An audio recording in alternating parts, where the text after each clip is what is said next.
Bonjour à tous et ravi de vous retrouver dans un nouveau JT des vacances. Aujourd'hui, on vous emmène en visite pour une expo complètement folle. Ça se passe ici, au château de Kerjan, près de Morlaix. Mais avant ça, on fait un point sur l'actu du jour.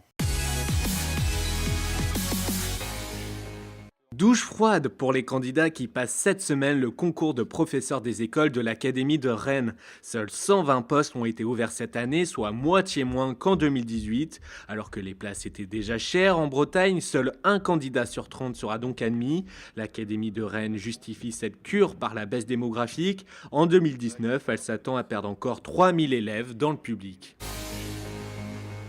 Armand Lux a été choisi comme repreneur de Philus d'Arvor. Le tribunal de commerce de Quimper a rendu sa décision ce jeudi au détriment des offres de Guy Cotten et de la bonnetterie Le Mineur de Guidel. Armand Lux va reprendre 14 des 34 salariés de l'entreprise en liquidation judiciaire, mais pas le foncier.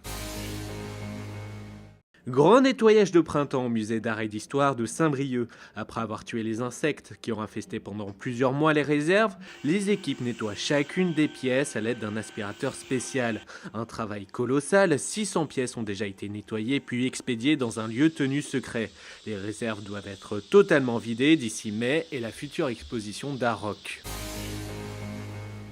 Il reste de la place pour Panorama. À un jour du coup d'envoi du festival électro de Morlaix, des billets sont encore disponibles pour les 3 soirées et même pour le concert de Brigitte Fontaine. Les organisateurs espèrent atteindre la jauge des 30 000 festivaliers sur le week-end. Autre festival, autre ambiance, le Festival interceltique de Lorient dévoile sa programmation ce jeudi à 20h. Pour la découvrir, rendez-vous sur letélégramme.fr. L'ange gardien de l'En Avant est en construction. Un sculpteur a commencé cette semaine à travailler sur la statue de Comgal qui rejoindra bientôt la Vallée des Saints. Financée par le club de Guingamp et l'association Décalon, cette sculpture sera présentée le 9 mai prochain. Une date symbolique puisque c'est un 9 mai que Comgal est né et que l'En Avant a remporté sa première Coupe de France. Reste à savoir si la protection du saint sera suffisante pour assurer le maintien en Ligue 1. 4 éoliennes flottantes implantées entre Groix et Belle-Île. Cette installation doit voir le jour en 2021.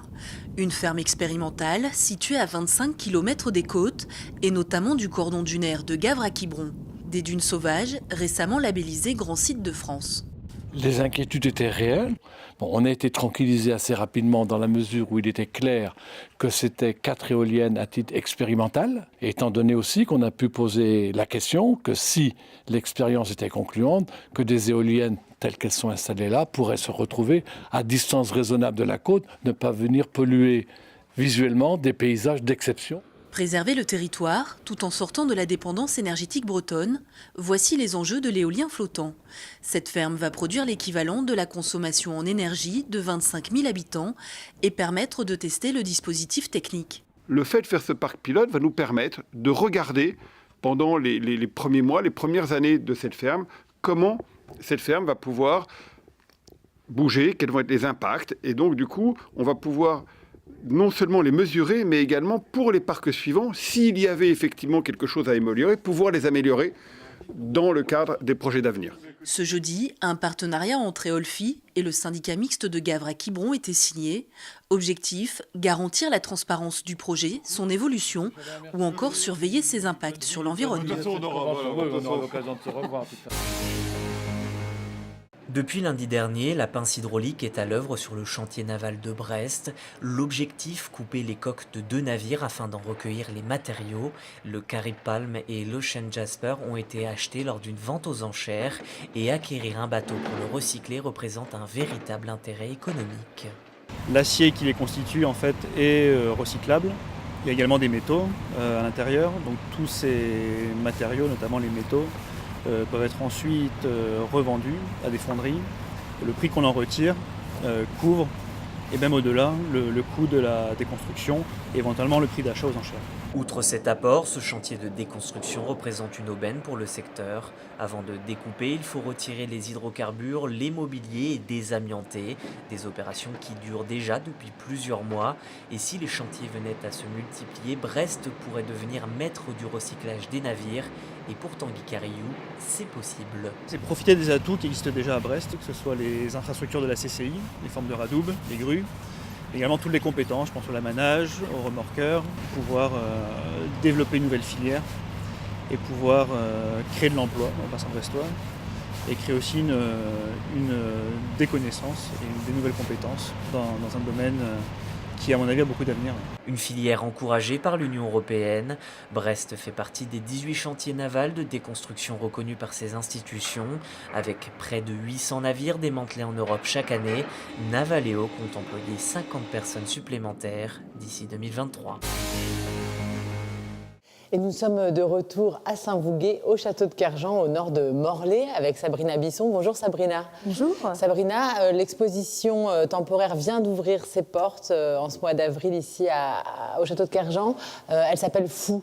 C'est quoi le thème? La folie en général? C'est la folie, c'est le visage de la folie à la Renaissance, puisque dans les années 1500, on est à la fin du Moyen-Âge, au début de la Renaissance, il y a toute une culture singulière autour de la folie. La folie a un sens encore plus ambivalent. Ça ne l'est aujourd'hui, puisqu'aujourd'hui, plutôt une définition presque pathologique de la folie médicale. À la Renaissance, c'est différent. Voilà pourquoi on l'a appelé visage de la folie. Parce que le fou, c'est le fou furieux que l'on enferme. C'est également le fou de cour, c'est l'insensé, celui qui s'oppose au sage, qui ne croit pas en Dieu. C'est également l'idiot, le sot, ou encore le fou malade que l'on tente de soigner. Multiples facettes dont vous parlez ici. Un lien avec la Bretagne et l'aspect un peu médical et puis religieux. On va prier un certain saint pour les fous et les malades en général. On prie Saint Colomban, qui est donc notamment dans le Morbihan, sinon Saint-Main en Ille-et-Vilaine. Donc Saint Colomban, les familles venaient notamment à Locminé dans le Morbihan, prier accompagnées d'un membre de leur famille qui était soi-disant malade, et ils priaient pendant 9 jours, c'est-à-dire une neuvaine. Et au bout des 9 jours, le malade devait être guéri. Et puis il y a des eaux de sources bretonnes exactement. censées guérir également. Le lien avec l'art contemporain, Daniel Spoeri, la pharmacie bretonne qui contient 117 fioles d'eau issues des fontaines, d'eau curative, issues des fontaines bretonnes.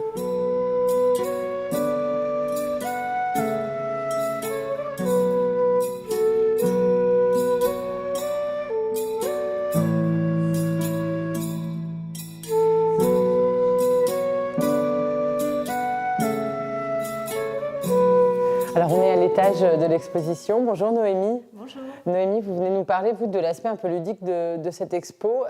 Ici, il y a une tablette. Quel fou êtes-vous? Comment ça marche? Alors, cette tablette s'adresse aux familles. Tout le monde peut venir jouer et essayer de trouver à quel fou on correspond. Donc, on commence le jeu et apparaît devant nous une scène de village où sont dissimulés des fous. Alors, il faut trouver un premier objet. On nous demande « Êtes-vous tendance ?» Trouvez le miroir. On cherche, le voilà. Et là, on nous dit « Vous êtes un fou de mode ». Et apparaît une petite citation d'un best-seller du XVIe siècle, le livre de Sébastien Brandt, « La Nef des fous », où des fous sont catalogués. On va trouver différents défauts de contemporains de la Renaissance, mais on voit que c'est toujours d'actualité pour nous aujourd'hui. Donc on peut continuer à chercher d'autres fous dans l'image.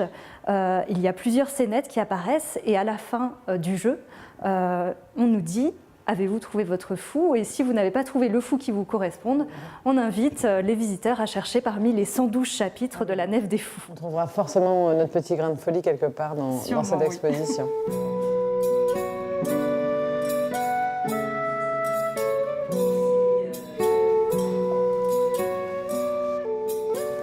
Et voici Sabrina, donc 3 fous du roi, un peu les stars de la cour à l'époque, c'était ça? Oui, notamment le plus connu, Triboulet, le fou du roi François Ier. Ici est Catelot, puisqu'on oublie qu'il y avait des femmes également, qui étaient la folle de Marguerite de Valois, la sœur de François Ier, et puis Tonin, le fou d'Henri II. Triboulet, par exemple, il avait quelle fonction auprès de François Ier? La fonction première, c'était de divertir le roi, mais grâce à sa folie, en quelque sorte, il pouvait tout dire. Ouais. Et notamment, il pouvait aussi avoir un rôle de conseiller politique. Ah ouais, donc ça pouvait aller loin. Sous couvert de rire, il y avait de l'influence. Exactement. Très bien. On continue dans la salle d'à côté? Oui.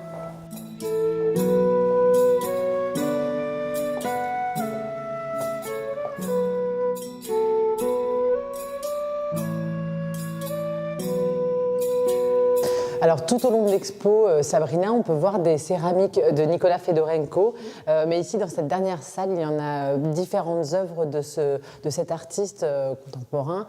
Pourquoi? C'est quoi le partenariat avec lui? Alors on a souhaité l'inviter cette année pour l'exposition, puisque c'est un thème qu'il connaît. Il a déjà travaillé il y a une vingtaine d'années sur l'éloge de la folie d'Erasme. Donc c'est un thème qu'il connaît bien. Et notamment, là, il a proposé de créer, 10 céramiques pour l'exposition. Et puis, au regard de ces céramiques, vous avez cette œuvre de 2002, Le fou cracheur, avec ce côté irrévérencieux qu'on a pu voir tout à l'heure avec les fous de cour. Merci Sabrina pour cette visite d'exposition. On se retrouve très vite sur TBO et TB Sud pour un nouveau JT des vacances.